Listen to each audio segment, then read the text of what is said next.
राजेश रंजन उर्फ पप्पू यादव के पूर्णिया अभियान का चौथा दिन।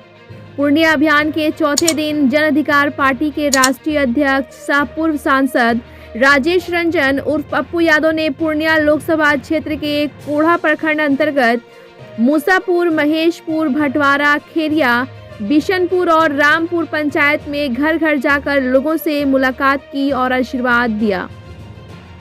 उसके उपरांत जाप सुप्रीमो ने कोढ़ा में एक विशाल जनसभा को संबोधित करते हुए कहा कि यह मेरी यात्रा कोसी सीमांचल को बचाने के लिए एक बेटे की तरह मैं जनता की सेवा में करूंगा। साथ ही उन्होंने कहा कि नेता कुर्सी के लिए लड़ते हैं, हम कोसी सीमांचल की जनता के लिए लड़ेंगे। किसानों की बात करते हुए जाप सुप्रीमो कहते हैं कि बरारी और मनिहारी के किसान बाढ़ की समस्या से परेशान हैं, लेकिन इन समस्याओं की तरफ किसी नेताओं का ध्यान नहीं जाता और ना ही इसके अस्थायी समाधान के लिए कोई ठोस कोशिश होती है। इसका खामियाजा जनता को भुगतना होता है। इसलिए यह कहने आया हूँ कि आपका बेटा ही आपकी समस्या का समाधान करेगा। पप्पू यादव आगे कहते हैं कि गरीबों की हिफाजत मेरी जिंदगी का लक्ष्य है और आगे भी गरीबों पर हम कभी उंगली उठाने नहीं देंगे। इसलिए मैं यहाँ आपका आशीर्वाद के साथ यह कहने आया हूँ कि इस बार बेटे को आशीर्वाद दें और कोसी सीमांचल के भविष्य को उन्नति के रास्ते पर लेकर चलने को संकल्पित हो। ब्यूरो रिपोर्ट, बिहार दर्शन।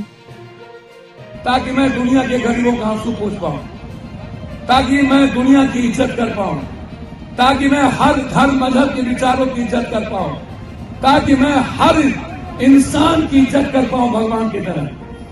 इतना दुआ देना, इतना आशीर्वाद देना कि पप्पू यादव जब तक जिंदा है किसी के आंख में आंसू नहीं आए। मेरी जिंदगी आपकी हिफाजत है, आपके साथ है।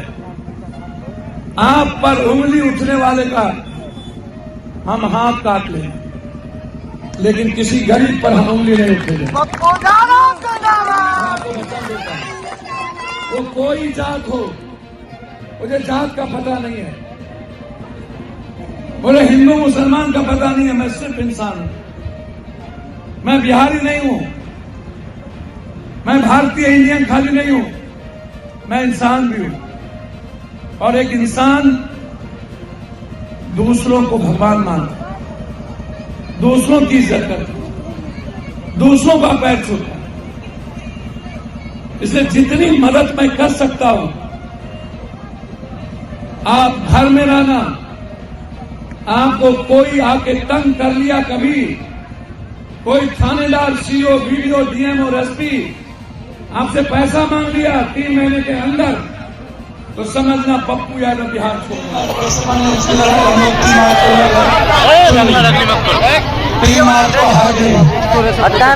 और कंचाल को बाहर रूप कैसे करें, कंचाल का कटाव कैसे हो, बरारी ये जो इलाका हमारा जो बाढ़ से भर जाता है, हम एक फसल पर मर जाते हैं, किसान बर्बाद हो जाता है, किसान को मार दिया इस देश के पीएम। जो इलाका है यह स्थिति अच्छी नहीं है। ये जो परिणाम पूर्णिया है, ये हर घर के दिल के टुकड़ा बनना चाहते हैं। हम हर घर के उम्मीद, उसके सपने, उसका विश्वास करना चाहते हैं। मैं न्याय चाहता हूँ, मैं आजादी चाहता हूँ पूर्णिया कंचाल का। मुझे जूट मिल पूर्ण चाहिए, मुझे चीनी मिल चाहिए, मुझे विशेष पैकेज चाहिए, मुझे चाहिए हर कीमत पर मकान पर फैक्ट्री। 1.25 करोड़ पलायन रोको। हमारे बिहारी बाहर नहीं जाएंगे, कोसी सीमांचल के लोग बाहर नहीं जाएंगे। हमारी गरीबी खत्म करो, हमें आजादी दो, हमें बेरोजगारी से दूर करो। ये यात्रा है कोसी सीमांचल की आजादी का, पूर्णिया कंचाल की आजादी का, बाढ़ से मुक्ति का। जब तक बाढ़ हमें मुक्त नहीं करेंगे तब तक चैन से नहीं बैठेंगे। इसलिए 3 मार्च को रंगभूमि में आर पार की लड़ाई होगी और इसी लड़ाई के साथ हम आगे बढ़ रहे हैं। नेता कुर्सी के लिए लड़ेंगे, हम सीमांचल और बिहार के करोड़ों करोड़ आने वाले अपने बेटे और अपने भाइयों की जिंदगी के लिए लड़े। बहुत लोगों के मन में हम लोग ऐसे ही मरने की तैयारी कर रहे हैं। मारने वालों के खिलाफ मैं हूं, मैं ताकतवर लोगों के खिलाफ हूं। मैंने कभी कोई पीएम सीएम को कुछ नहीं समझा। पीएम और सीएम कोई रहे, कोसी सीमांचल का पीएम सीएम खरीद करता है। जब तक मैं जिंदा हूं तब तक वो पीएम ही रहेगा। न्याय में कमी नहीं होगी। इसी की लड़ाई तो है। हम इंस्पेक्टर राज खत्म कर देंगे। यदि भ्रष्टाचार 3 महीने के अंदर खत्म नहीं हुआ, या तो मैं रहूंगा या तो इस कोसी सीमांचल का पदाधिकारी रहेगा।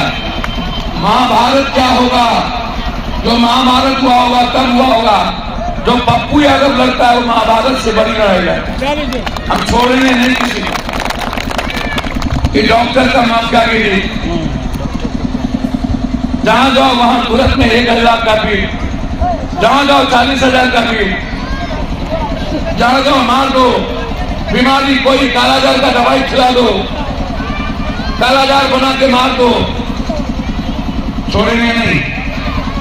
इसलिए हम अपनी मां बहनों से कहना चाहते हैं, आपकी हिफाजत और आपकी सुरक्षा पप्पू यादव की जिम्मेदारी।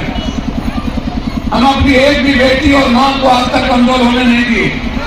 हम लड़े, हर लड़ाई को लड़े, चाहे यूपीएससी की लड़ाई हो, बीपीएससी का हो, एसएससी का हो, चाहे टीचर का हो, आंगनबाड़ी का हो, ममता का हो, आशा का हो, चाहे रसोईया का हो, हर लड़ाई को पप्पू यादव ने लड़ा। कोई एक लड़ाई बताओ जिसमें पप्पू यादव न लिया।